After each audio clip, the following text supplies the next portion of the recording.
আমি ক'ব নোৱাৰাকৈ বিভিন্ন কৌশলৰে আমাৰ অধিকাৰবিলাকত হাত দিয়া হ'ব আৰু এনে কিছুমান কাম কৰা হ'ল যাৰ ফলত আমি যিবোৰ অধিকাৰ পাইছিলোঁ এটা এটাকৈ ঘূৰিব লগা আজি এনেকুৱা অৱস্থা ভাবি চাওঁ যে মুকলিকৈ শাসক শ্ৰেণীৰ বিৰুদ্ধে সামান্য অলপ সমালোচনা কৰিলেও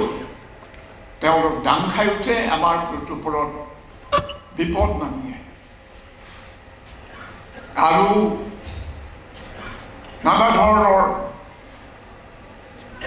বৰ্ণবাদী হিংসা সাম্প্ৰদায়িক হিংসা এইখিনি কথাতে মই এটা কথা ক'বলৈ পাহৰিলোঁ এইটো আগতে আচলতে ইমপ্লিচিট বা তাত নিহিত আছিল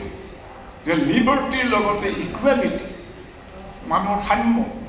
এই সাম্যটো আমাৰ গণতন্ত্ৰৰ কাৰণে অত্যন্ত প্ৰয়োজনীয় বাৰ্তা আছে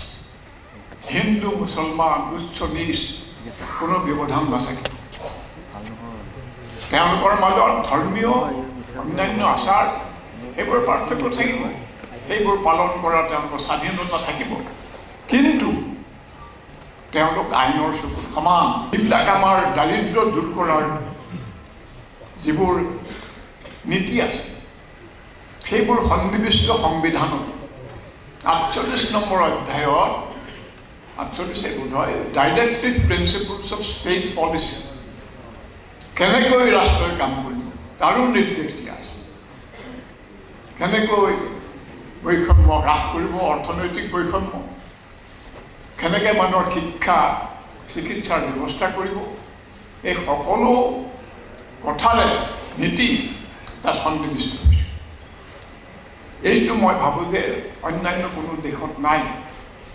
আমাৰ দেশৰ দূৰদৰ্শী নেতাসকলে সেইটো আমাৰ সংবিধানত সন্নিৱিষ্ট এতিয়া গোটেইবোৰেই নষ্ট কৰি পেলাবলৈ ধ্বংস কৰি পেলাবলৈ ইতিমধ্যে যিবোৰ কুটিল ভিতৰুৱা চক্ৰান্ত আছিল এতিয়া মুকলিকৈ কৰিব ধৰিছে আৰু তাত আগভাগ লৈছে চৰকাৰে আৰু কিছুমান দল সংগঠন এইবোৰ আপোনালোকে দেখিছে উপলব্ধি কৰিছে সেইকাৰণে আজি আপোনালোক আহি আমাৰ তাত উপস্থিত হৈছে গতিকে বন্ধুসকল এই যিটো ষড়যন্ত্ৰ গণতন্ত্ৰৰ বিৰুদ্ধে জনগণৰ বিৰুদ্ধে এইটোৰ প্ৰতি আমি সতৰ্কই নহ'লে নহ'ব আমি সংগ্ৰামৰ প্ৰতি হ'ব আজি কি হৈছে অসমতে চাওঁ যিবিলাক হিতাধিকাৰী আছে তথাকথিত সেই তথাকথিত হিতাধিকাৰ গুচাই দিলেই তেওঁলোক দাৰিদ্ৰৰ সীমাৰেখাৰ তললৈ গৈছে আমাৰ দেশত দাৰিদ্ৰ দূৰ হোৱা বুলি যিবোৰ কথা কৈছে ভিতৰি দাৰিদ্ৰ আহি গৈছে এইকাৰণে মানুহে উপাৰ্জন কৰি কষ্ট কৰি উপাৰ্জন কৰাৰ এতিয়া সুবিধা অধিকাৰ অৱকাশ গতিকে এই যে যিটো দাৰিদ্ৰ আহিছে সেই দাৰিদ্ৰ এইকাৰণেই হৈছে যে দেশৰ সকলো সম্পদ এমুঠি ধন কুবেৰৰ হাতত গতাই দিয়া হ'ব ধৰিছে আজি আপোনালোকে জানে মই নাম নকলেও হ'ব যে তেওঁলোকৰ হাততেই দেশৰ সকলো সম্পদ গতাই দিয়া হৈছে লাখ লাখ টকা কৰ ৰেহাই দিয়া হৈছে সেইবোৰ মানুহৰ জনসাধাৰণৰ খাবলৈ ভাত নাই হস্পিটেলত দৰৱ নাই গাঁৱে ভূঞে নাৰ্ছ নাই শিক্ষা হাজাৰ হাজাৰ সৰু সুৰা স্কুল বন্ধ কৰি দিয়া হৈছে অসম উপত্যকাত ৮,০০০ বিদ্যালয় বন্ধ কৰি দিয়া হৈছে বহু শিক্ষকক বঞ্চনা কৰা হৈছে শিক্ষা যেন নালাগে জনসাধাৰণক এমুঠি মানুহে পালে জানে যেন শিক্ষা পালেই হয়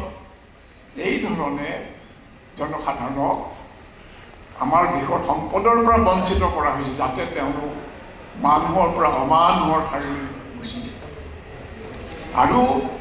তাৰ লগতে হৈছে কি যে আমাৰ জনসাধাৰণৰ যিটো মৰ্যাদা সেই মৰ্যাদা তেওঁলোকে স্বীকাৰ নকৰি মৰ্যাদা দিছে এই ধন কুবেৰক লাখ লাখ টকা কৰ ৰেহাই গোটেই দেশৰ এয়াৰপৰ্ট ইত্যাদি তেওঁলোকৰ হাতত গতাই দিয়াৰ ব্যৱস্থা আৰু যিবোৰ ধন আচলতে এটা আমাৰ উদাহৰণ দিছে এয়াৰপৰ্টৰ যিটো খৰচ যিটো মানে লাভ সেইখিনি চৰকাৰী তহবিলত যোৱা হ'লে কেইখনমান গাঁৱত খোৱা পানী পালেহেঁতেন, কেইবা হাজাৰ গাঁৱৰ ভাল স্বাস্থ্যকেন্দ্ৰ চলিলেহেঁতেন, বহু পৰাশালী জীৱন্ত হৈ উঠিল। তেওঁলোকৰ হাতত চব গতাই দিয়া হৈছে, বাকীবিলাকক কোৱা হৈছে এইবোৰ ব্যৱসায়িক ভিত্তি চলাব। ব্যৱসায়িক ভিত্তি মানে বেছি মাচুল আৰু দুৰ্নীতি। গতিকে বন্ধুসকল, আজি ধৰক BSNL-ৰ 700 কোটি টকাৰ ঋণ, 700 কোটি টকাৰ BSNL-ৰ ছাৰ্ভিচ লৈ জিঅ'টো চালু হ'ল।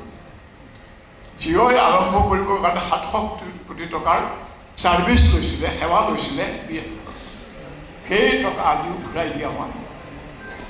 ৰাইজৰ উপাৰ্জনৰ ধন য'ত জমা হয় ৰাষ্ট্ৰীয় বেংকবিলাকত, তাৰে 16 লাখ কোটি টকা ঘূৰাই মাফ কৰি দিছে। ৰঘুৰাম ৰাজন যেতিয়া ৰিজাৰ্ভ বেংকৰ ডেপুটি গভৰ্ণৰ আছিলে, তেওঁ চৰকাৰক বিভিন্ন ব্যৱসায়ী মহলৰ নাম আৰু তেওঁলোকৰ শিতানত থকা ঋণ, তাৰ পৰিমাণ তেওঁলোকে ঘটাই দিছে। প্ৰধানমন্ত্ৰী মোদীৰ হাতত একো কৰা নহ'ল। গতিকে কেনেকুৱা ধৰণৰ বঞ্চনা, কেনেকুৱা অত্যাচাৰ আপোনালোকে আমি সহিব লগা হৈছে এই দুৰ্নীতি মানুহবিলাকৰ কাৰণে আপোনালোক সকলোৱে অৱগত। গতিকে আজি আমি গণতন্ত্ৰ আৰু সংবিধান আচল ৰূপত ৰক্ষা কৰিবৰ কাৰণে তাৰ মূল যিটো উদ্দেশ্য, মূল যিটো প্ৰাণ, মূল যিটো আত্মা, সেইটো পুনৰুজ্জীৱিত কাৰণে আমি সংগ্ৰামত ব্ৰতী হ'ব লাগিব। আৰু এই সংগ্ৰামত আপোনালোক জড়িত হ'ব খুজিছে, মই আপোনালোক সকলোকে অভিনন্দন জনাইছোঁ। আৰু মই আশা কৰিছোঁ আপোনালোকৰ চেষ্টাই আমাক সফল কৰিব আৰু বিৰোধী শক্তিক ঐক্যবদ্ধ সজীৱ কৰি আমাৰ দেশলৈ নতুন প্ৰাণৰ জোৱাৰ আনিব। ধন্যবাদ।